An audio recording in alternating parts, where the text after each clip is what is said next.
Welcome to the Left Wing Podcast in association with Aldi. Spend €30 in store for a chance to win €50,000 for your primary school. Taylor, O'Driscoll, Morgan, extra man is Fitzgerald. Oh, Fitzgerald is cutting back inside! Leinster have another! Darcy, O'Driscoll through the legs, Rob Carney out to Fitzgerald again, step and score! Number 2 for him! Hello and welcome to the Left Wing, independent.ie's rugby podcast in association with Aldi. I'm Slattery, delighted to be joined in studio as always by Luke Fitzgerald and Fergus McFadden. Will, how are you getting on? Good, yeah, we're kind of at a little bit of an impasse in the World Cup, a few days away from the Russia game and the Samoa game, so we can kind of park the negative thoughts for a few hours or an hour at least. We're going to be joined by Neil Francis in just a little bit to kind of assess where Ireland are at the moment.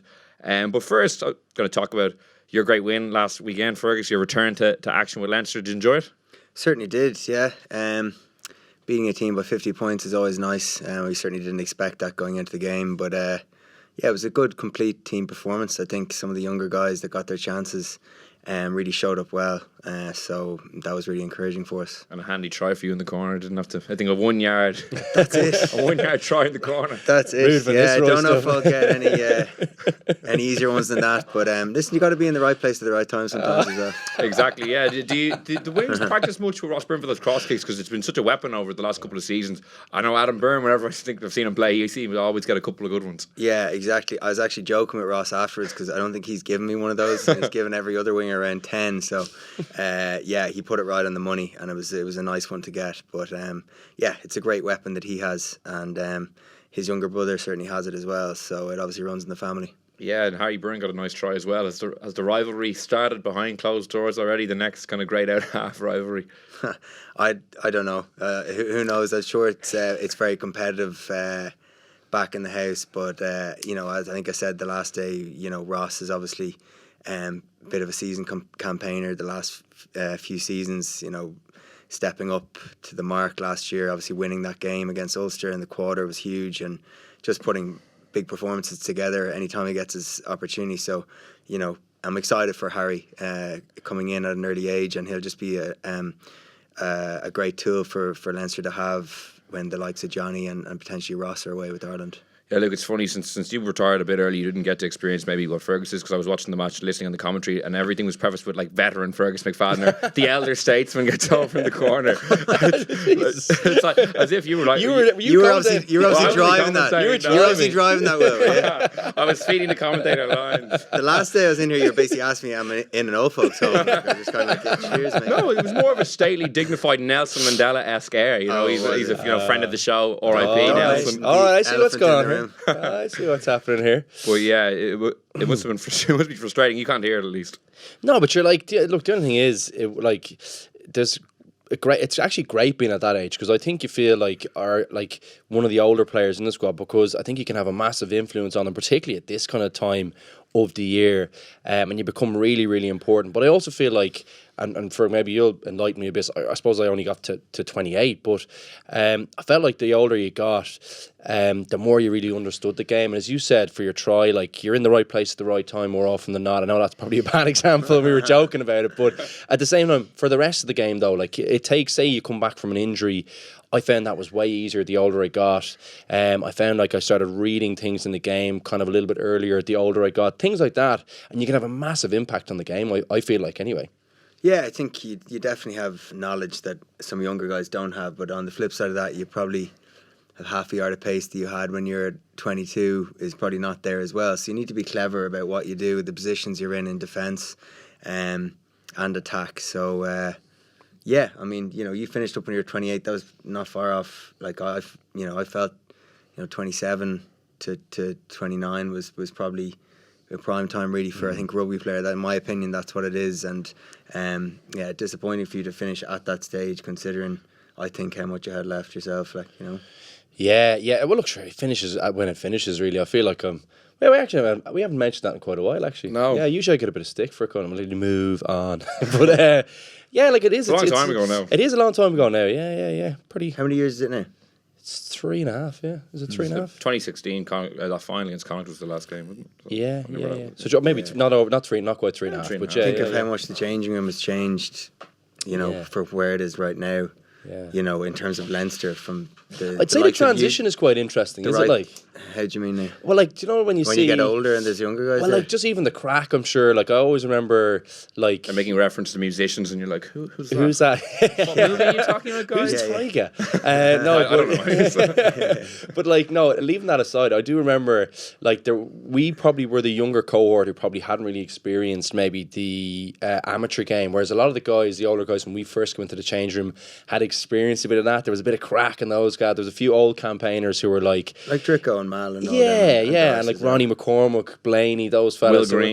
Will Green. Like, that was my first year of pre-season. Was I trained with a guy called Johnny Wickham, really nice fella, and Will Green. And I know, a weird group. Maybe it was a bit prophetic given my current size, but it was, it was unbelievable. They were kind of the season campaigners, Grizzly, and they had seen definitely the other side of it, where there was probably a big enough drinking culture where we probably got the end of that, and then even towards the middle, that had kind of nearly disappeared. But I would say, like, has it even gone to a new level in terms of, say, like, professionalism and all that? There's still space to have crack. It's just you don't have as many blowouts as you used to. There's no Tuesday nightclub to coppers. It's just different. I mean, the guys in school are almost training as professionals as well. For the senior cup has gotten so serious, and I know it was serious back when we were playing it, but you fast forward 15 years and it's twice as kind of professional, even at the schools level. Like, some of the guys that you see, that conveyor belt of Michael's guys that have come through, it's because their coaching is extremely good in that school. And I don't know how many Michael's guys were on the field for throughout the entire 80 minutes against the Ospreys, but it must have been an awful lot. So it just shows the standard of coaching. It's huge for Leinster because you pick up those guys into the academy, and with a little bit more weight on board and some more weights training and all the rest, and a bit more knowledge under their belts, they're pretty much ready to go to play a pro 14 level. Like someone like Scott Penny, who came in straight from school last year and got like 4 or 5 caps. Like, are you surprised how quickly the young guys are adapting? Like, he's someone who did a leaving cert and a few months later was playing for Leinster. It's a pretty big step up. Yeah, certainly. I wouldn't say I was surprised, but it just wouldn't have happened back when like Luke, in fairness, you came out of school and pretty much did it, but you were a bit of a freak, and Rob Carney was close behind you. Not many players were able to do that. And Cian Healy probably would have been able to do it, but he didn't get chances under Cheika. But even as a prop, though, that was it's nearly too hard. Like, that's the one position I still feel like maybe Porter actually might be decent. It's just, I think you just need time there. Like, that's one the only. But I agree. I couldn't agree with you more. Like, I just feel like the preparation that the guys are getting now, like, they're in a great position, to be able to just, I suppose, like, once you get like the little bit of training under your belt, as you say, the little bit of knowledge and kind of weights. Yeah. Like, they're in a great position, and I feel like the training is getting better in terms of it's filtered down. Franno's just after joining us there. Were you out marching outside the door? Were you, or what's with the timekeeping? Green energy. Thanks for joining us anyway. I know it's a bit of a tough one getting across town at this time. Yeah, that's it, is it? Right. Yeah, what a welcome. In with a bang. But we were just talking about I suppose the transition in terms of the changing room in Leinster.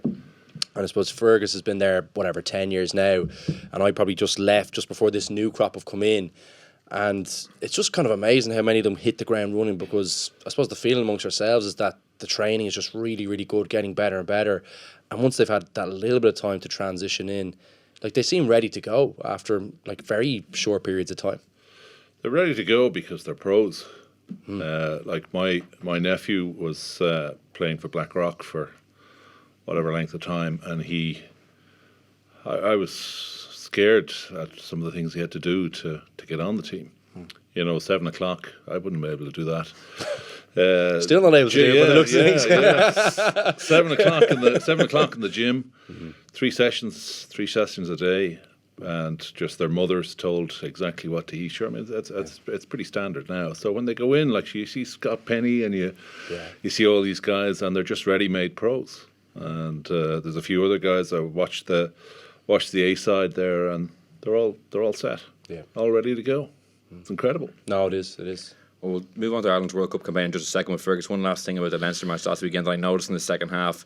I saw someone on the wing and I was like, who's this new young player? And then I realised it was you without your headband. I don't know, it was a second half rebrand to compete with these younger guys. You tried to, maybe a new look. We were just joking earlier on, Franno. He's been pretty much calling me an old age pensioner in terms of my rugby career for the last 2 weeks. So he's obviously trying to reel it back in with this comment. My headband came off at half time and then I just didn't put it back on for the second half. Simple. Fans weren't happy about it. So it actually has become. You have become known for it. It's become a thing. Where's Willie John McBride?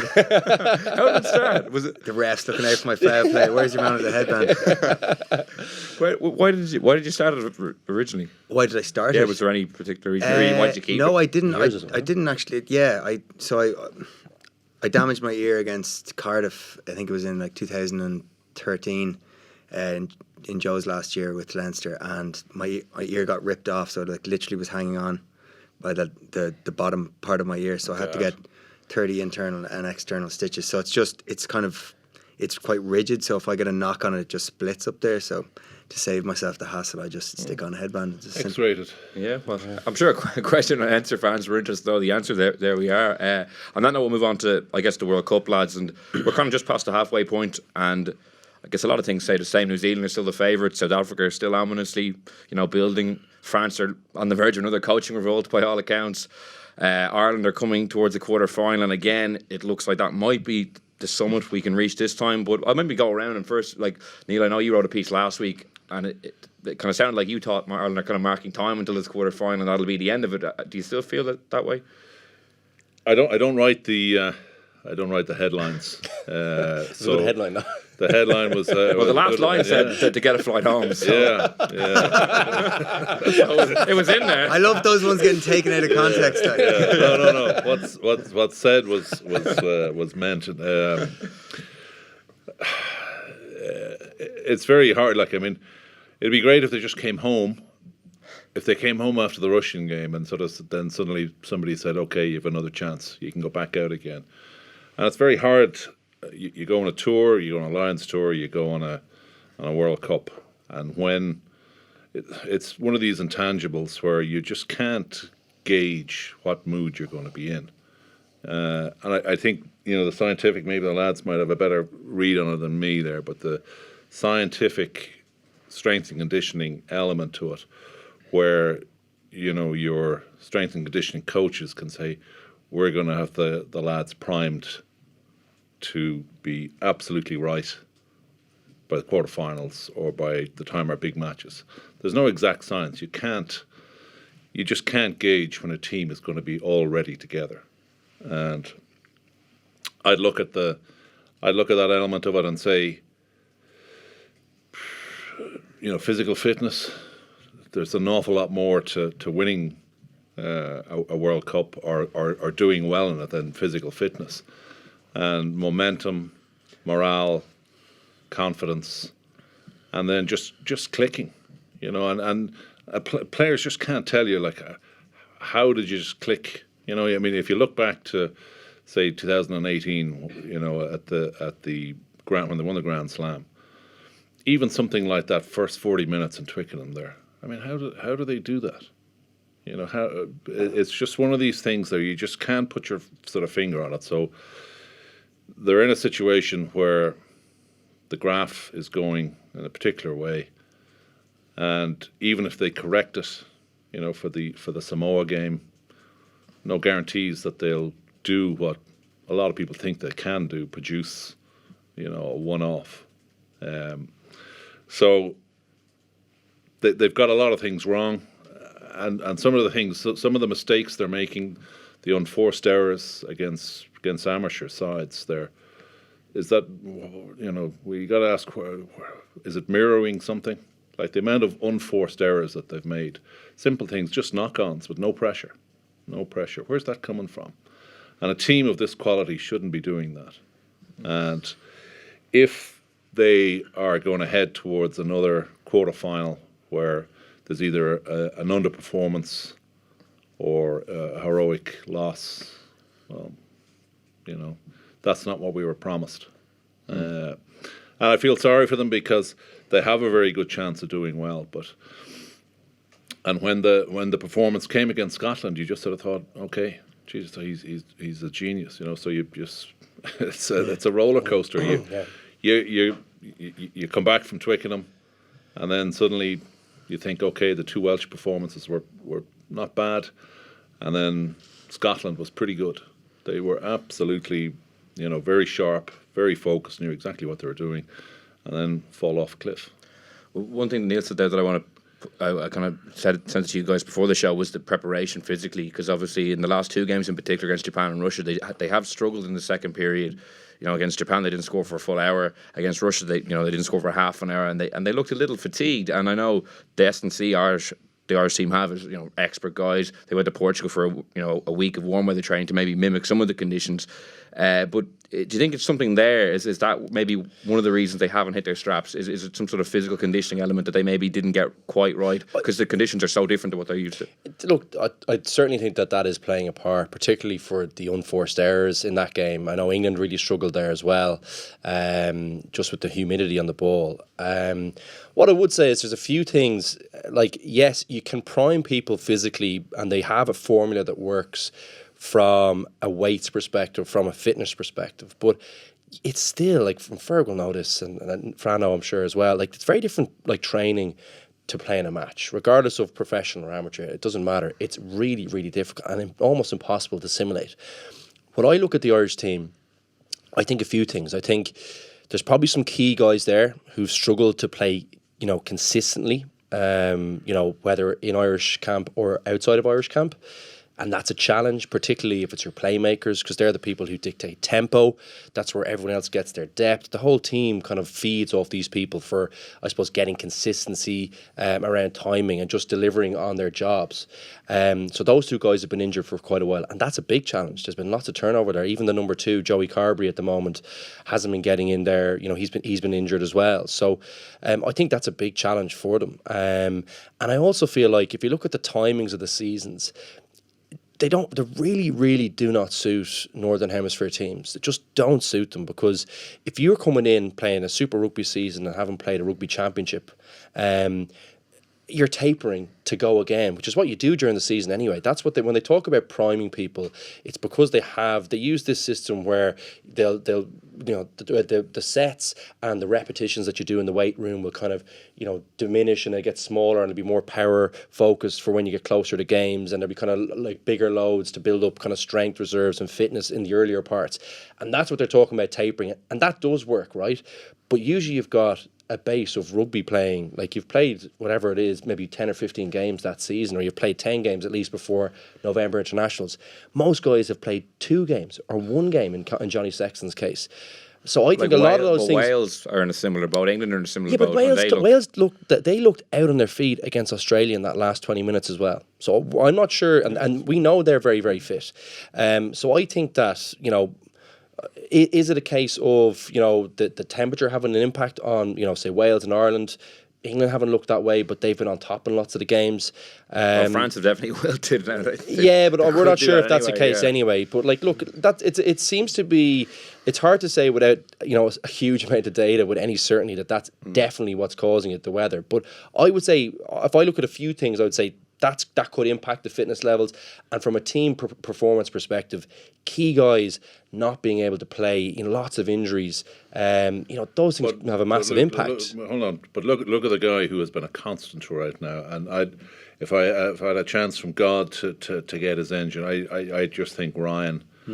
Yeah. His engine, he has the best engine You'd I've still ever. be playing Franno if you had his engine. I would. A phenomenal athlete, and his fitness levels are, you know, unquestioned. And you watched him in the Japanese game; he could barely. He was like Thompson coming off the pitch, yeah. And you could see at the last 2 or 3 minutes of that game, there was nothing left, absolutely nothing left, and then. Conversely, you look, and I think this is significant, is that if you look at Jamie or Geordie Murphy, who was out of the squad for 3 weeks, gone, and then he has to hop on a plane, get your 8 time zones, you know, the jet lag, whatever else, and he's the sharpest player on the pitch. For 20 minutes, now he mightn't have lasted. He might have only got. It's hard to make a comparison with 20 minutes. No, though. but he looked good. Very sharp for the first 20 minutes. Now that's a bad sign that a guy who comes from out of the squad is your best player. And a lot of the time, when a guy gets injured for 2 or 3 months and he comes back in and he's playing, he's playing the top or the Pro 14 or whatever else, and they come back in and they look like a superstar. And I'm just wondering, is Joe flogging them? He said they did nothing, and I wonder what they did this week. What did they do this week? Did they do nothing? Because they just look like they're a tired team. Things aren't going well for them as well, Franno. Like that makes it does. Like the win really goes out of your sails. Like we've all played in matches where like you just don't deliver. Things are going against you. You're making basic errors. Confidence affected. And I think lots of things get affected. Like you just can't get it. Like the other team gets uplifted because we're playing teams that aren't as good as us. And when the team that's playing against you, who are supposed to be killing you, are playing crap. Like you get a massive boost from that, So I think, that kept the Russians in the game. I thought Japan, around the 10 minutes before half time, 10 minutes after, they really grew in the game because of all the errors, And I feel like that can play a part in it because it's really disheartening. All the hard work, and this Ireland team work very hard on, making sure that they deliver on the game plan and are really, really accurate at lots of with lots of things. The referee particularly is another thing. They lost loads of momentum and loads of things like that. It can have an impact, definitely. And I would say I agree with you. It's really hard to get the timing right with these things. They do have a formula that works in season, but the start of the season it's really hard. Yeah, what's your read on the kind of the preparation element that we've kind of touched on? Yeah, it's hard to know. As Franno said, when you're not in the camp yourself, it's extremely difficult to put your finger on it. And I'd actually say that the vast majority of the guys in camp are also wondering what it is. It's quite difficult when we've all been in squads where you're in that rut, and we just talked about confidence being affected. You're not playing like you were 12 months ago when people are, saying that you could have won the competition, and now there's a chance that you might not be getting out of the group.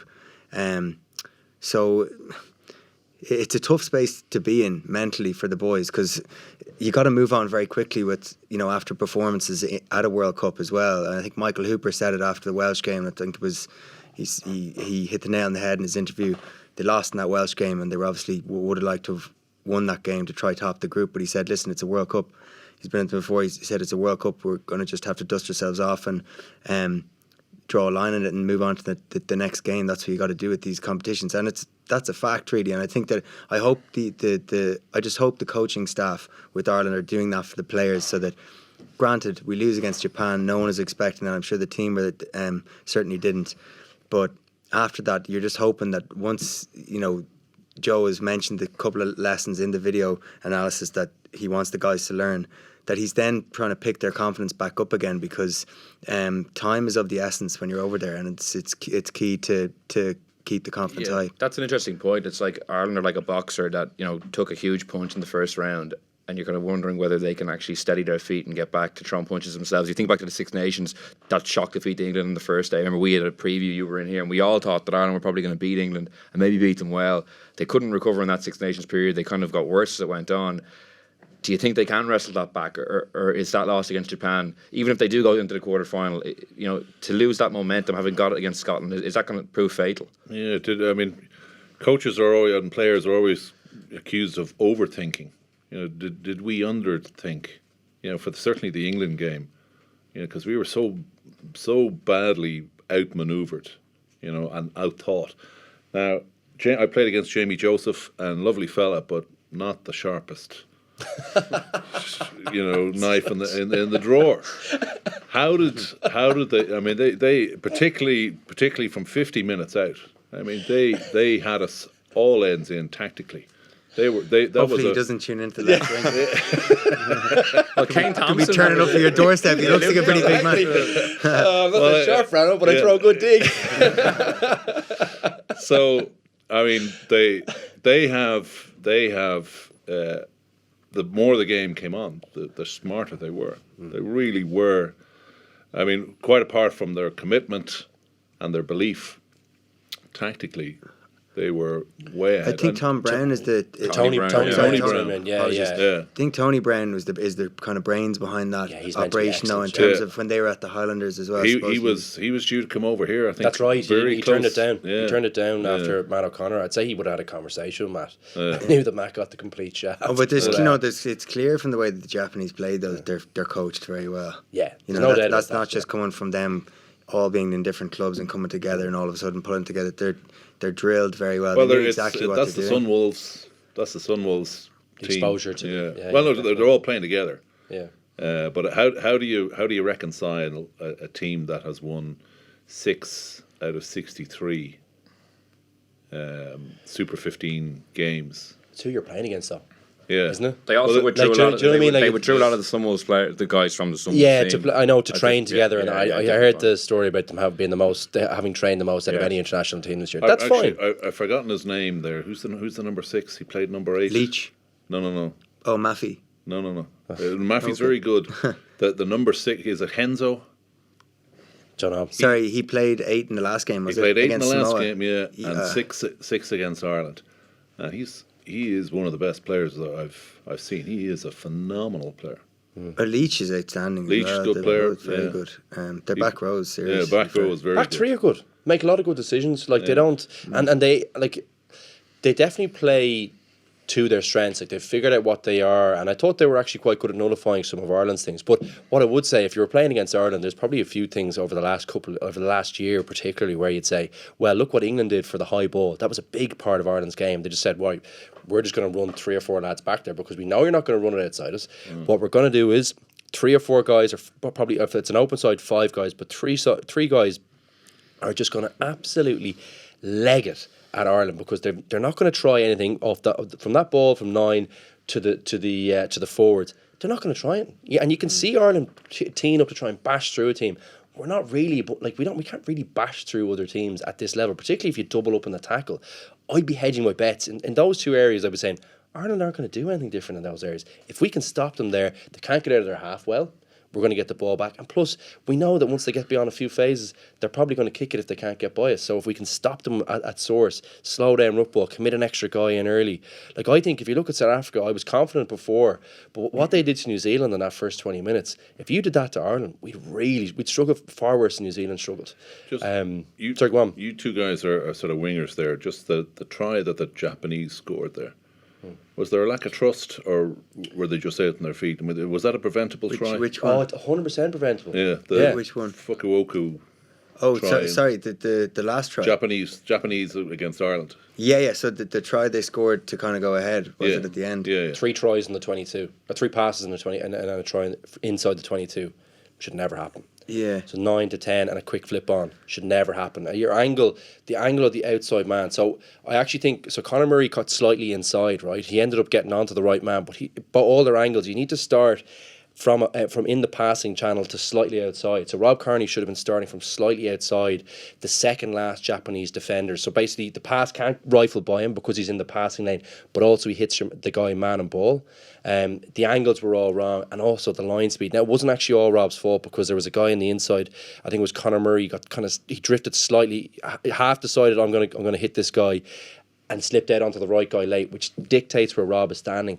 But the angles are all wrong. There's no way you should get a 9 to a 10, 9 to 10, 10 to a centre, and one more pass away. 2 passes maximum. It's a golden rule in defence now if you're on your line, isn't it? Yeah, I'd maybe think there could have been, obviously fatigue was probably a big element of maybe making decisions they wouldn't normally do. But in fairness to the Japanese, they executed extremely well. You know, it really was. There was slick handling, and that's one thing they do have with that expansive game plan. It suits them because their handling is really, really good. You'd be very disappointed if that was you. I watched the whole of the Japan Springbok game from 4 years ago, and they're passing. You sometimes your view of something is skewed if you would just watch the highlights, but if you watch the full 80, just their passing in that game was just phenomenal, and they just cut the Springboks to bits. They're good actually at that at all levels. I played in a tournament out there as a kid, like 17. I went out and played a few weeks there. We played 2 Japanese teams out there.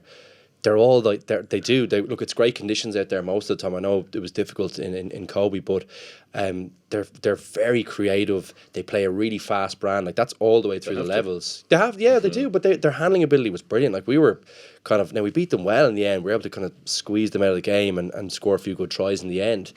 But they were very good, and they're handling they play a great game. Like it's very enjoyable out Do you there. think they'll beat Scotland? Yeah, I think they'll beat Scotland. Yeah, I wouldn't have thought so before Samoa, Yeah. but when I saw them against Samoa, I was We've thinking, got a coffee they beat riding them, on. man. Yeah, we do. on that, by the way. We do actually. Yeah. Yeah, well, if Jacko Piper is refereeing it, which he isn't, but like if he Thank was God. after that crooked feed decision last weekend, which was Jeez, dubious, so I'm sure. bad. I remember Franno described him as having the backbone of a chocolate eclair. I think after they play or the New Zealand game a few years ago, On a summer's day. yeah. Which I thought was one of your better lines, to be fair. He is so poor. Here, we haven't talked about like Nigel Owens. Like I actually think he got the Argentinian one right for. Look, it's harsh, but it's definitely a red. And nowadays, it's just a red. But the other two, the Sinclair one on the line where he's no arms and he's taken, like he literally just dives. You could take someone's knee out. That's 9 months out of someone's career if they do an ACL. That's exactly what happened to Tommy Bowe the last time we played against Argentina. Disgraceful challenge, like below the knee, no arms, and then there was the high ball as well. Like it's not a red card, but it's definitely a yellow card. He clearly took him out in the air. Like there was a few decisions I just thought he got it. It was like unbelievable refereeing. It was fucking terrible. Yeah, we've had the same conversation pretty much every week. Just swap in a couple of new incidents. Like he even had the double spear tackle. He got one red card. Mialamu, Umaga. That was a double red, really. Yeah. I don't see how you can go, he committed. The two of them like he this. committed more to it than the other. Yeah. Because I don't know who made that decision, but it's at least a red and a yellow, I think. Yeah. Or else it's two reds. I don't see how one of them briefed. doesn't. Don't see how one of them doesn't get penalised there. I think they're briefed on the macro element of a game. So look, there's 80,000 people here, 60,000 people here, there's a couple of million people they watching couldn't be, television. Franno. What? They couldn't be. I think that they have to be because they can't. Sort of particularly with the Italian. Like that's Struggling enough. the lads, 15. yeah. So you can't. And that was at a point where they were still kind of in the game. Yeah.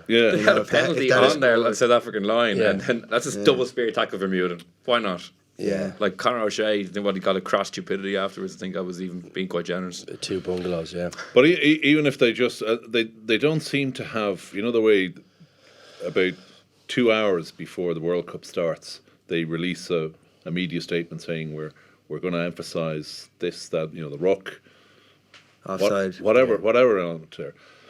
And you can see it from the television. I mean, you're assistant referees now, and everybody can see it. They're offside, All day. and everybody's like, I was watching one of the matches there with a bunch of lads there, and I said, lads, will you shut up? I know they're offside, but look, they're offside, and you can see the assistant referee knows they're offside, and he's not calling it. Now, sometimes it's behind his back, sometimes it's not, and I think sometimes the referees just sort of say, look, don't make a fool of me. So don't be calling into my ear. Just You don't want to fully affect the flow of a game either, Yeah. And listen, as much as we probably don't think it, or the public don't think it, referees know that certain other referees have a reputation for reffing great games, really exciting games. That's because the way they ref the match. So it comes down to that. So I'm sure they're conscious not to be listening to their lino every 2 minutes about offside. but rules. On that though, but are you ruining the game? Do you see how well? So you see how much further Ireland? Remember, they were kind of saying when they got a few penalties against them. Now I know a few of them might have been wrong or whatever, as Joe said, right? But do you see when Ireland started getting on the back foot, it really allowed Japan to play because there was a message came on to say, don't go offside. The next person is going to get a yellow card or whatever. Is just give them an extra half a yard. That was the messaging on from that. But like if you saw how much like Japan were able to actually play some good rugby off the back of it. So to my mind, I'm kind of thinking like if you actually referee, if the assistant referees just say offside, boom, and if you have to ping them 10 times, if you have to give yellow cards, just do it because it actually allows you to play. Sometimes once or twice in a match is enough as well. Yeah, exactly. And yeah, everyone yeah. just starts going right. But we like can't 4 was enough for Ireland to Well, say right, we're going to it's step back. significant now that, like in terms, and we shouldn't really be talking about it. We should be spending our time talking about play rather than refereeing there. But there's nobody who's sort of saying I'm cast iron certainty to referee the final. No referee has distinguished themselves. Even the good guys have made some dreadful errors or errors of omission. And just to your point there, when the referee thinking like, don't make a fool of me here, like the way they talk to the TMO, like Wayne Barnes talking to the TMO for the double spear tackle, he was like, everyone agrees, yeah. And like when it's a barrister, like sternly saying everyone agrees, yes, like no one's going to pipe in and be like, no, actually, like. But that's wrong. Yeah, but that's what's the point? Like if you have an opportunity to look at 3 or 4 cameras, make a call on something because the play's gone on.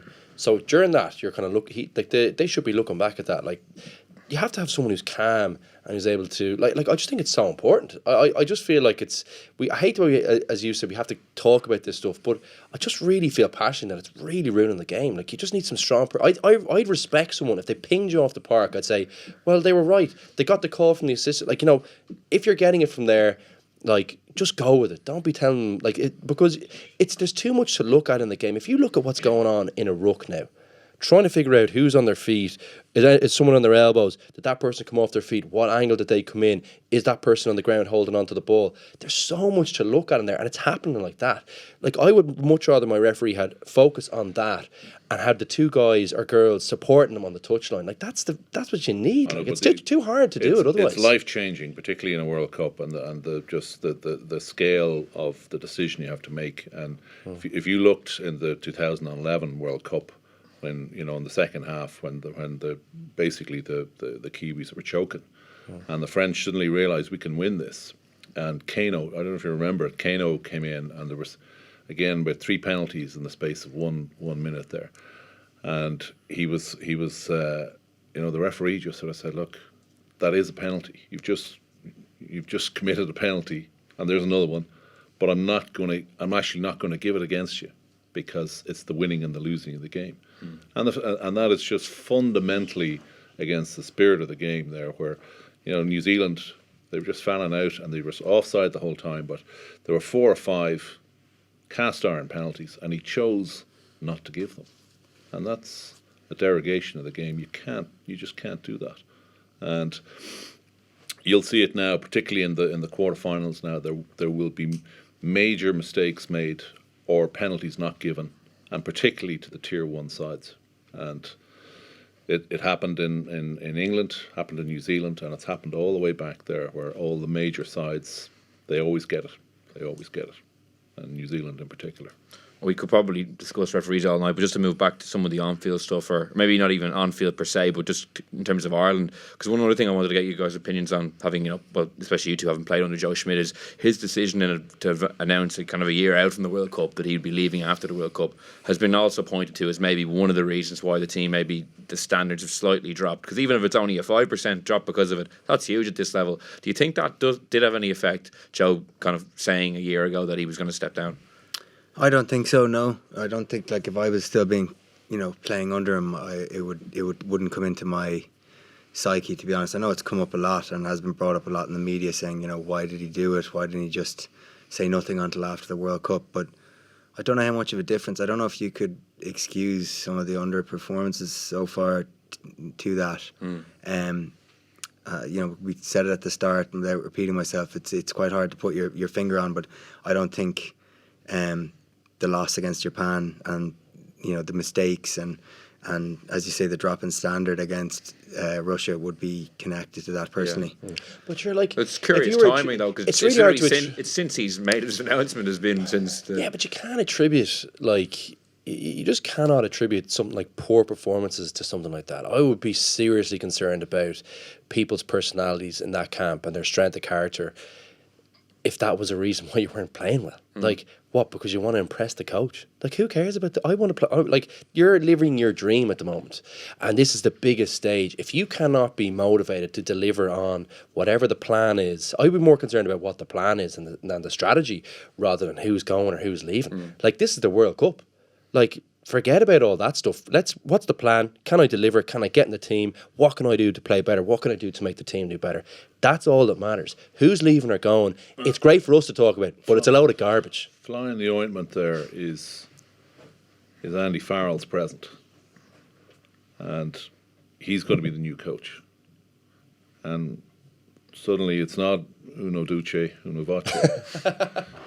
Suddenly Andy's there, and it might only have a small 10% In terms of from what perspective though would that have, like, because he's been very, he'd be a big voice in there anyway, but do you think he's become bigger now and it detracts from Joe? Yeah. Hard to really? know. Well, we're not in the asking hotel. the questions. We're asking the questions. But I think that is a factor. I think you can't discount that. You can't discount that. I'm surprised. I'd be surprised because I think he has a big influence in there anyway. Joe, like, I don't think Joe would have been obviously integral and a really key part in getting Andy Farrell, I'd say, on board originally with probably the view to having him come in after him. You were there, Luke, so you've gone to the dark side, so you might as well come out and tell people. So in 2015, what did he get wrong? And there were, you can't say, well, I don't know, because there were things I do know. I do feel like I do know. He said he didn't pick you. Which well, that was a big... sorry, that's definitely one thing he got wrong. Sorry, that was absolutely something he did get wrong. And I told him so. And I was right. But leaving that aside, there was one other thing. 5 really top players got injured the week before. If you took 5 top players, and so we're talking Johnny Sexton, Peter O'Mahony, Sean O'Brien, Paul O'Connell, and Jared Payne. If you took Conrad Smith, Dan Carter, Kieran Reid, McCaw, and Retallick out of that New Zealand team, that would have had a massive impact. Honestly, we don't talk about that enough. And Joe has got serious abuse for that, right? I actually don't. I think he got it really spot on. I would say one thing in terms of improvement, but it's been mentioned, and I know the players did mention it to Joe after the last World Cup when they were going through the bones of it and picking through it. They definitely could have had a bit more fun and it could have been a bit more relaxed at times. But genuinely, I really believe that was the reason why they went out. Well, that's something I've written down. Has Joe learned from 2015, underlined, too intense? Like from what you kind of have seen, from what you've heard from the lads saying it, from the way they look, body language wise, the way they're playing, do you think that Joe has learned those lessons? Like, do you think he did? I think they look like they're having a bit of fun out there. If you look at social media, we got a lot more access nowadays than you normally would. They look like they're enjoying being in Japan. They're enjoying the downtime. They're trying new things. They're spending time together, which is a big kind of thing. I would say, as much as we can actually know, like, because it's very hard to say with any certainty, it looks like they are. They're getting out there. They're enjoying their time out there, because it's really important when you're out there, because these guys have been together for 3 months training. Like, to get, and you're away from families, it's difficult enough. And then you've got another 2 months to go in Japan. So you do need to enjoy it, right? The big thing is that they're not playing well. Like, how much better does everything look when you're playing well? Like, it hasn't clicked so far. And I would put it down to those things I mentioned earlier on, about kind of key guys, not being able to play 80 minutes, and having not played that much with the team. That has a big impact on how well the team plays. I would say it's hard. Like, we're saying, is he getting the stuff right off the field? I would say he is, but the stuff on field hasn't been going right. So that's probably what impacts a huge amount of it. But does any of that make? Do you agree or disagree or? Yeah, I do. I suppose somewhat agree. I just hope it's going to be the flip of 2015, really, because in the group stages we were flying in 2015. I know we kind of that wasn't a great French team. We won. Mad stepped in at 10 after not getting that much exposure there before the tournament and played well, and we beat them and topped the group. But the Argentinians did come and they kind of beat us comprehensively in that quarter. So, and our tails were high running into that game big time, and the hopes were certainly there as well from the country. But I don't know. I think. Realistically, I think we're going to make the quarter come second. I think the Japanese will come first. And as Franno said at the start, we can pull. We do have the ability. We've got too many good players not to be able to believe that we can pull that one-off performance out of the bag. We can do it, but the disappointing thing is that the last few performances would point towards us not being able to do it for 3 games. And I think with the group that's over there, it would have been. Please God, they proved me wrong, but we were all ambitious for them to go on and potentially lift the World Cup for the first time or get to a final, but it's kind of hard to see that happening now. Yeah, like, it's between the 3 of you. I think you've been involved in 5 World Cup squads. Like, none of them ended with real distinction, unfortunately. Like, do you think? Well, what's the distinction, I guess? Well, we all got to the same place. Yeah, no one got past the quarter-final anyway. Neil, like, do you think, are they connected, do you think, over the years? Do you think there's something about Irish rugby in the psyche of the way the national team are? Yes, absolutely. We're not good cup team. We're not a good cup team. If you look at the Six Nations, it's a league, and we perform well there. We're good at one-offs, but this is a cup, and there's a group, but really that's a formality. Maybe not so much as everybody expected. Ireland, Scotland, Japan, and it has the the purpose now of, well, actually, there you go. Don't take anything for granted. But we're just not good cup. And it's hard to explain it, because if you look at the teams that are contenders, New Zealand know exactly what to do, and they're prime for it. And you can just see them just bubbling up, and then suddenly it cuts to the knockout stages there, and they are absolutely geared to win those games. It was 20 years though where they were worse than Ireland were, almost, in terms of choking at World Cups, or you beat me too, yeah. Really, like they had 5 World Cups where they completely collapsed. Well, and that's why there is hope in the sense that if you go back to, say, that match in Cardiff, which was just fantastic, and Dusatoir, with 500 tackles, and but they lost, they lost Carter. Everybody, you talk about, you analyse that game and you just see, but it was put up to them. And can Ireland do that? Yes, they can. But I'm just talking to a few of the Kiwis there. They think they're going to win, so they have it already that Ireland and New Zealand are going to be playing together, and they're going to beat us by 20 points. So it's already started. Yeah. So, but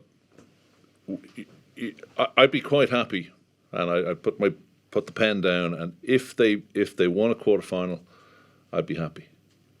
Genuine. I mean, sort of a year ago, not so much, but now, and that's maybe the public's perception of where this team can go. Look, just win a quarter-final, please, and you can wander off into the sunset and get thumped by Wales, in the semi-finals.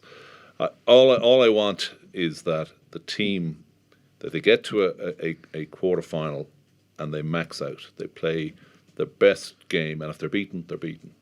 But I just think that we can't, the way we play, we can't get over, a week later, a huge performance. Mentally, that's where we are, and we don't seem to be ever able to learn from it. And you look at, we always have one big performance and then it goes flat. So you beat Australia in the pools in New Zealand. You beat France in the pools in England. And we haven't beaten Scotland. I don't think we've had a big performance yet, and it could be coming. It could be coming. Yeah, what do you think about that notion about Ireland at World Cups? Yeah, I don't disagree with a lot of that, actually. I think there was definitely, a few occasions. 91 against Australia was one that probably got away. I would say the Argentina one. I cry once a decade when I see. Put it out, Saunders. Put it out. But yeah, there was there are definitely a few occasions where you say, the performance definitely dipped and the team didn't perform to their potential. But I really don't think you can say with any kind of certainty that there is something in the psyche. I just would think that, if you look, there's probably, out of those, maybe, is it 5 of them that we've been in the quarterfinal? 5? 6 quarterfinals. Maybe 6, sorry, excuse me. There's probably 2 or 3 of them where you say they didn't perform to their potential, whereas the other ones, I think the other teams were probably better than us. So you'd think on the balance of probabilities you probably would have lost them anyway. So, or you should have lost them at least. So I think what has changed in the last couple of years and why it's been so disappointing that we haven't been able to progress is that we've seen a certain level of consistency. We've seen a certain amount of success that we haven't seen before. You've had, Grand Slams. You've had 2 in a row. Which is pretty unheard of for an Irish team in Six Nations in terms of consistency. I get the point around having a massive game and probably having to reproduce it straight away. Oftentimes you'll get a bit of a break in the Six Nations or whatever. But leaving that aside, we've seen 2 New Zealand wins. We've seen wins in South Africa, Australia. So we've built up this expectation over the last 10 years really, where the team has actually been performing relatively consistently amongst the elite. And I think that's what's disappointing. So I would agree with Neil. I think given what's happened in the last year and, so far, a quarter-final, have they got the potential to get up for one game? I refuse to believe that this team isn't capable of doing that. I think there's too many people who've tasted success and are quality players. I do still believe in the coaching staff, even though I feel like there's a few tweaks I personally make, but that's hard for me to say sitting on, or easy to say on the touchline. But they definitely could do it, and I would be very sad. I think if they got a quarter-final at this point, you'd say it'd be a massive result. But I couldn't see them, even if they had that one massive lift, I couldn't see them getting back up for the week after. I think they've got to do a Waza. I think he's got to drop somebody. Really? Yeah. I think, and I don't think he played particularly brilliantly. Something like McGrath for Murray. Really? It just doesn't make any sense. But you know the way, it's a bit like, how do we say it? In a say there's an attacking back play, and somebody drops the ball, and everybody, so it doesn't knock it forward but drops it, and everybody kind of just thinks, okay, moves over, and then how many times have you seen a try where a ball drop or something unexpected happens, and then you score a try? And I just sort of think if Joe did a little bit of tinkering and got his combinations right, he's decisions to make 12 and 13.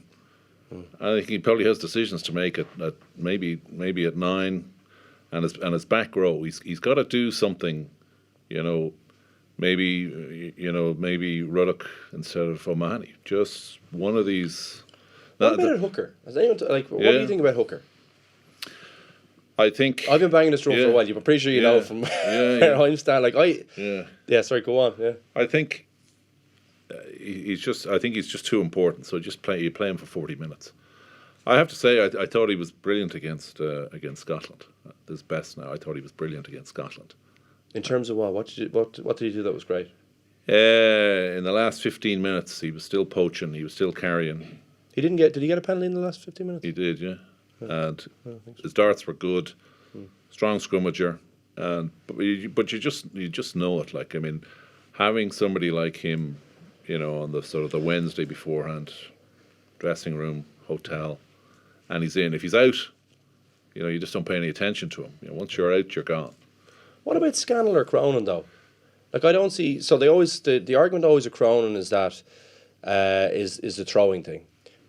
But I just don't see any difference between the two of them in that respect, particularly if you look at it over a long period of time. He doesn't seem to start well. But he plays brilliantly for Leinster. He's got loads of tries at the start of games and stuff. But what about Scannell even as I'm just thinking, 37 years old in the heat. I'm like, we have two guys who are actually playing. Scannell actually didn't have a great last couple of seasons, but someone said to me at the weekend, and I actually thought it was a very funny point. If someone's saying they're retiring after the World Cup, it means they literally can no longer play rugby after the so you're not exactly hitting your peak at the World Cup if you have to retire immediately afterwards. I think it's vitally important to have them just even 40 minutes and then give the armband to Johnny. I think why you have just to give it to Johnny at the start? I don't. Because Johnny runs the show anyway. But just in terms of your pack and your dressing room and your preparation and your... You think definitely. Well, it's interesting, sorry, because I think, obviously, clearly think differently about it, but I just feel like the value add around the pitch just isn't there. I don't see the poaching thing as much. I think there's a leadership deficit. That I wouldn't disagree with that. I think particularly in the back line, I would say in the forwards, if Rhys Ruddock is playing, I think James Ryan is really turning into one of those kind of leaders. I would say Pete O'Mahony as well, but it doesn't look like they're going to play Pete and Rhys. It seems to be it's one or the other. I think I can agree with you on that point. Absolutely. I think in the backs they look very much without a leader if Johnny's not playing. I think it's a big concern. I think he needs either a dynamic or a catalyst, and he's got to tinker and do something completely different. Because if we, I'd love to. I mean, the team that finished off against England or the team that beat New Zealand. I mean, Marmion was playing in that game. Like Murray was nowhere. So he has an amazing ability. I've said it time after time there. When Ireland win against big teams, the whole team plays well. When when they lose, nobody played well against Japan. Nobody. Everybody played well against Scotland. And he has this amazing ability to get everybody to play well. And maybe he needs to tinker, because we're not sure that they need to play well against Samoa, put them away well, and then see if the Kiwis can beat us by 20 points. Well, let's just wrap up. I might just go around the table and see at this juncture, like, who's your favourite to win, Fergus? Is it New Zealand for you? I know you thought South Africa before the tournament, but now at this time, it's probably a coin toss between New Zealand and England. I think England were looked. I know the Argentinians got a red, but they did look very impressive in that match. They've been building pretty nicely. They've got a few combinations they can even throw in there with an injury. Vunipola could be out, it looks like now. Billy Vunipola. It's a moon. They don't actually have a. They don't look like they have another specialist 8 out with them, do they? Underhill plays for and Bath. Wilson as well. Yeah, but he plays mostly 7, doesn't he? Yeah. He does, but he's played number 8 for Bath. He does. Has play he? So he can play, yeah. But it's in terms of a specialist, though. They don't Mark have a Wilson, specialist. I'd say, will be 8. Would he be? Yeah, I'd say that's what I'll go with. Yeah, well, that's a concern for them. Billy Vunipola would be one of their biggest losses, obviously, besides Owen Farrell. But if he's not declared injured, I think it's, at the moment, going into the quarters, you'd have to say New Zealand or England for me. Luke? I couldn't argue with that. I still think New Zealand. I think Retallick's back now. That's pretty telling. I look at every great team, and they just seem to have a second row pairing. Like, every great team has a brilliant second row pairing. And I just look at that New Zealand second row pairing. And I like South Africa's, I like England's, but I just think those two guys are a different level. So, yeah, I still think New Zealand, they've got it in the engine room. And the guys out wide, I mean, whether they play, Rico Ioane can't even get in the bloody team. That's pretty telling. So, yeah, New Zealand. Yeah, I'll give you the last word. I think Mourad Boujellal will come out, coach France to glory. It's like Dallas without the oil. Like, it's just fantastic. I feel sorry for the French guys, because they haven't a chance. I think England will top that group easily. Do you not think the French will be tricky in a quarter, though, against against Wales? They'll be playing Wales. Play them. You just don't know what you're going to get. You don't know what you're going to get from them. And the one thing we do know from the competition so far is they will tire in the last 60, but some of the individuals they have and the tries they can score when they do get it together, they take a big lead. And it won't be an easy game for whoever they play, but it's like, it's New If Zealand. they could get a coach, they'd be pretty bloody good. New Zealand's to lose, and who can come up with a plan to kind of upset them? They're not. Back row is just about kind of right. Kane's back in. I'm amazed he made it back. Reed's back playing well again. Surveyor's force of nature, but not the most intelligent guy in the world. So they're not sure about their props as well. How kind of clever they are, how durable they are. So if somebody can come up with a plan, everybody knows how to figure us out. Can we figure New Zealand out, assuming we get them? But I just think their overall game. Mongas is one guy that, when the heat comes on, like, I'd love to play at out half for the Crusaders every week. I'd look fantastic. So, he doesn't come under any pressure. So they do have weaknesses, and they were good enough. I thought they had plenty to spare against South Africa in the pool game. So that semi-final, whoever wins that semi-final between New Zealand and England, I think will win it. And I'd back New Zealand to do it, unless somebody comes up. England come up with a plan. Eddie Jones, no better man. Yeah, upset them. So, but New Zealand to go, but hopefully Ireland give them a scare of their life or more before they go that far. Yeah, please God. Please God. Well, I still think Scotland might do us a favour. They've broken my heart before when I've called it, but I wouldn't rule out I was top in the group yet. Well, an exciting weekend and a couple of weeks to come. Lads, thanks so much for joining me. That's all we have time for this week on The Left Wing in association with Aldi. We'll be back next week with another podcast reviewing all the World Cup action, and in the meantime you can subscribe to us on iTunes, SoundCloud, or listen on independent.ie. So until next week, thank you for listening and goodbye.